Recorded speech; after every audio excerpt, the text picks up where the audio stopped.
Assalamualaikum warahmatullahi wabarakatuh. Innal hamdalillah nahmadu wa nasta'inu wa nastaghfiruh wa na'udzu billahi min shururi anfusina wa min sayyiati a'malina. May yahdihillahu fala mudhillalah wa may yudlil fala hadiyalah. Asyhadu an la ilaha illallah wahdahu la syarikalah wa asyhadu anna Muhammadan abduhu wa rasuluhu nabiyya ba'dah. Allahumma shalli ala Muhammad wa ali Muhammad amma ba'd.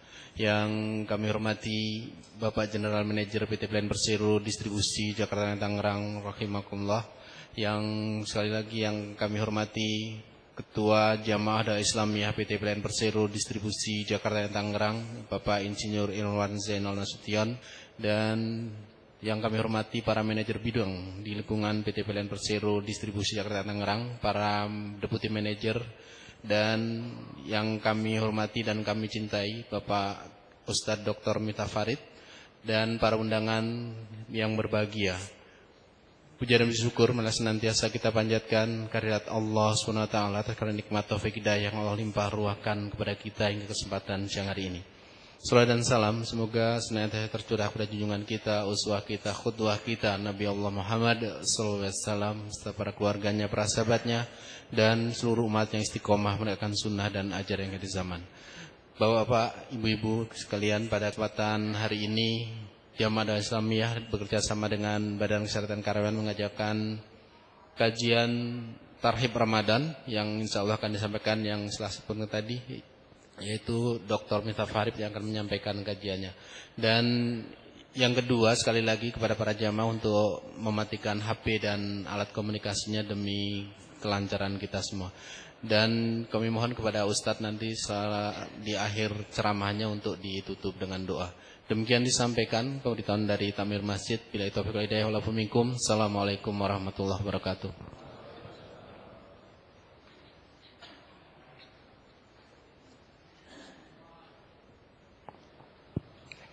Assalamualaikum warahmatullahi wabarakatuh. Alhamdulillahirabbil alamin wassalatu wassalamu ala asyrafil anbiya wal mursalin wa ala alihi wa sahbihi ajmain. Jamaah yang berbahagia, kita panjatkan puji syukur kehadirat Allah Subhanahu wa taala. Siang ini kita dapat bersilaturahim setelah melaksanakan salat zuhur berjamaah. Dan kita manfaatkan waktu yang relatif pendek ini untuk menyegarkan kembali hal-hal yang berkaitan dengan ibadah Ramadan. Jadi sudah sama-sama kita maklum menurut hisab tanggal 1 Ramadan akan jatuh pada tanggal 11 Agustus. Tentu kita menunggu pengumuman Departemen Agama yang punya wewenang untuk mengumumkan tentang penanggalan Ramadan itu. Allah Subhanahu wa taala telah memilih bulan Ramadan itu sebagai bulan yang istimewa. Nabi sendiri sering mengajak umatnya untuk bergembira akan bertemu dengan bulan Ramadan. Beliau menyatakan, telah datang kepada kalian bulan yang penuh rahmat dan barakah. Dia adalah ratu dari segala bulan. Sampaikan ahlan wa sahlan, selamat datang. Dan bergembiralah kalian. Jadi ada satu anjuran Nabi menyatakan bergembiralah kalian. Beliau sendiri menyatakan kalau saja orang itu tahu tentang keistimewaan, keunggulan bulan Ramadan, pasti dia ingin hidupnya itu di bulan Ramadan terus. Dia akan gembira, akan bertemu dengan bulan Ramadan, dan dia sedih kalau ia akan berpisah dengan bulan Ramadan itu. Keistimewaan bulan Ramadan itu antara lain ditandai oleh, pertama tentu adalah tentang saum. Kita umat Islam wajib melaksanakan saum selama 1 bulan penuh di bulan Ramadan. Tidak ada bulan lain di mana kaum muslimin wajib saum selama 1 bulan. Yang kedua, pada bulan Ramadan kitab suci Al-Quranul Karim diturunkan. Syahrul Ramadan alladzi unzila fihil Quran. Bulan Ramadan adalah bulan diturunkannya Al-Quran. Para ulama biasanya mengartikan dalam 2 hal. Pertama, katanya seluruh konsep Quran turun ke langit dunia itu pada malam Al-Qadar bulan Ramadan. Dan kemudian surat dan wahyu pertama yang turun kepada Nabi, surat Al-Alaq ayat 1-5 turun pada tanggal 17 Ramadan. Yang pasti adalah turun pada bulan Ramadan. Beberapa ahli tafsir memberikan komentar, bukan hanya Quran, tapi juga kitab-kitab suci Allah sebelum Quran diturunkan oleh Allah kepada para nabi itu pada bulan Ramadan. Jadi Ramadan itu bulan turunnya kitab-kitab suci Allah. Wallahu alam. Yang pasti sekali lagi Quran, karena itu ada ayatnya. Pada bulan Ramadan Nabi sallallahu alaihi wasallam diangkat oleh Allah menjadi nabi dan rasul. Pada waktu itu beliau berusia 40 tahun lebih. Ada komentar lagi dari para ahli tafsir, bukan hanya Nabi Muhammad, tapi ada sejumlah nabi-nabi yang oleh Allah diangkat, dilantik menjadi nabi dan rasul itu pada bulan Ramadan. Nah, wallahu alam, ini ayatnya tentu tidak ada, tapi kalau cerita tentang wahyu pertama turun kepada nabi itu sudah hampir mencapai tingkat mutawatir dalam bahasa ilmu agama, itu qat'i fis subut dan qat'i absolut, harus dipercayai, diyakini. Pada bulan Ramadan Allah juga menciptakan malam yang istimewa, yang lebih baik dari 1000 bulan. Pada malam itu turun Jibril dan sejumlah malaikat turun ke bumi untuk menaburkan rahmat dan berkah Allah sampai terbit fajar. Rujukannya surat Al-Qadar itu, inna anzalnahu fi lailatul qadar. Nabi menyatakan malam Al-Qadar itu banyak terjadi pada 10 hari terakhir. Oleh karena itu 10 hari terakhir harus menjadi puncak taqarrub kita kepada Allah. Kemudian beliau juga menyatakan malam Al-Qadar itu banyak terjadi pada malam ganjil. Jadi malam 21, malam 23 dan seterusnya. Para ulama menafsirkan arti lebih baik dari 1000 bulan itu adalah kalau orang melaksanakan amal kebaikan persis pada malam Al-Qadar, maka mendapat pahala seperti pahala 1000 bulan, kira-kira 83 tahun. Nah, wallahu alam, itu sebuah interpretasi. Tapi yang jelas Nabi sendiri mengajarkan kepada kita cari itu malam Al-Qadar itu. Kemudian selanjutnya pernyataan Nabi dalam sebuah hadis yang sahih, setiap amal kebaikan yang dilakukan pada bulan Ramadan mendapat pahala lebih besar dibandingkan dengan amal kebaikan, kebajikan yang sama yang dilakukan pada bulan selain Ramadan. Yang dimaksud dengan amal kebaikan bukan hanya ibadah mahdhah ritual, sholat, zikir, tapi juga termasuk segala macam amal kebaikan. Kerja mencari nafkah, belajar, mengajar, meneliti, mungkin menanam pohon lindung, menciptakan kebersihan, santun kepada tetangga, menolong yatim. Semua amal kebaikan mendapat pahala lebih besar dibandingkan dengan amal kebajikan yang sama yang dilakukan pada bulan selain Ramadan. Setiap amal ibadah sunat yang dilakukan pada bulan Ramadan mendapat pahala seperti ibadah wajib di bulan lain.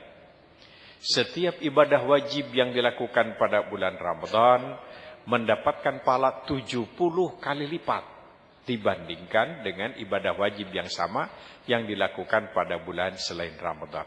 Nah, ini keistimewaan Ramadan.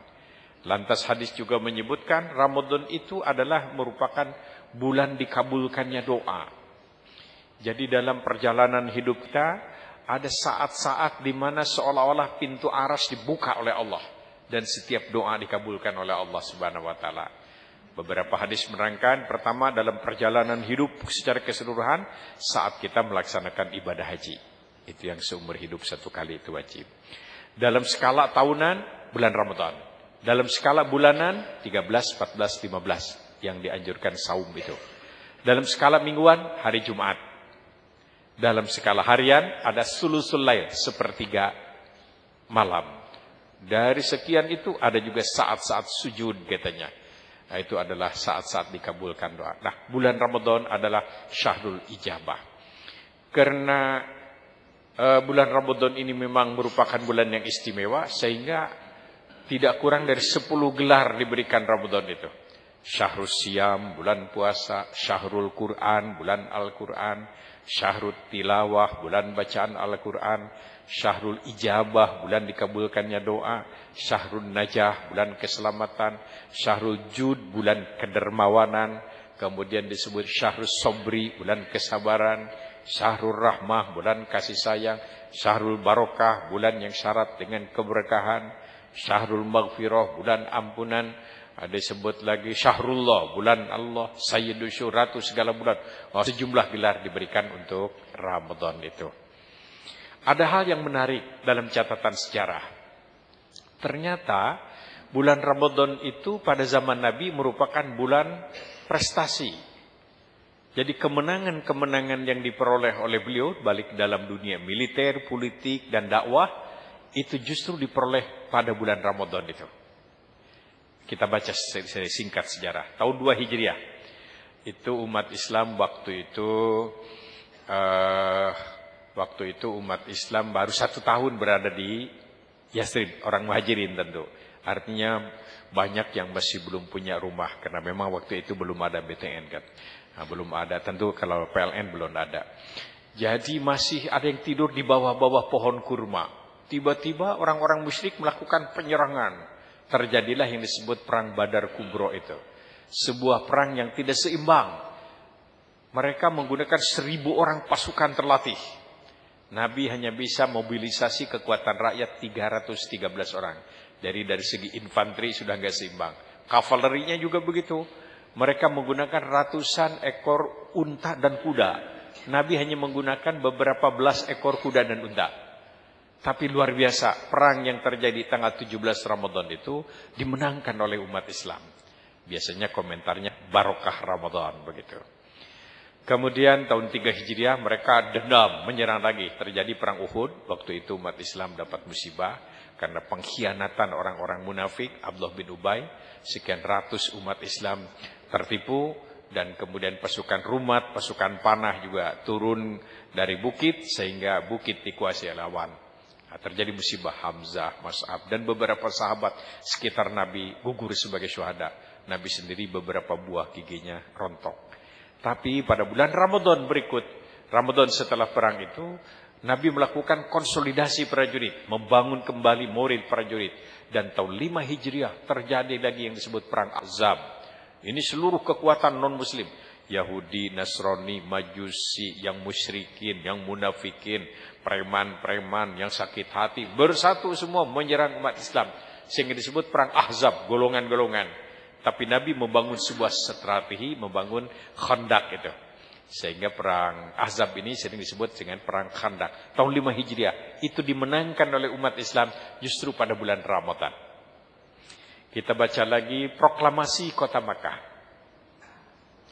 Proklamasi kota Makkah. Nabi mengerahkan 10.000 umat Islam melaksanakan ibadah umrah dari Madinah. Dari Abjar Ali, Zulhulaifah miqatnya. Berangkat ke Makkah bukan untuk berperang, untuk umrah. Nah, kalau sedang umrah begitu kan tidak mungkin bawa senjata-senjata yang berarti lah. Ya, pakai celana aja nggak boleh kalau lagi umrah itu. Pakai baju dalam aja nggak boleh, hanya 2 helai kain ihram. Tapi luar biasa, ini melahirkan sebuah revolusi yang hampir tanpa meneteskan darah. Orang-orang yang semula memusuhi Nabi, memerangi Nabi, mengusir Nabi, bertekuk lutut disebut oleh Quran afwaja, berbondong-bondong serentak banyak. Dari mulai Taif 70 km itu semuanya menyatakan diri masuk Islam. Itu bulan Ramadan. Dalam dunia dakwah hampir tiada Ramadan tanpa kesuksesan dakwah. Ada saja di bulan Ramadan yang masuk Islam itu. Klimaksnya atau spektakuler terjadi 10 Hijriah. 10 Hijriah itu orang Taif sekaligus 1000 orang masuk Islam pada bulan Ramadan.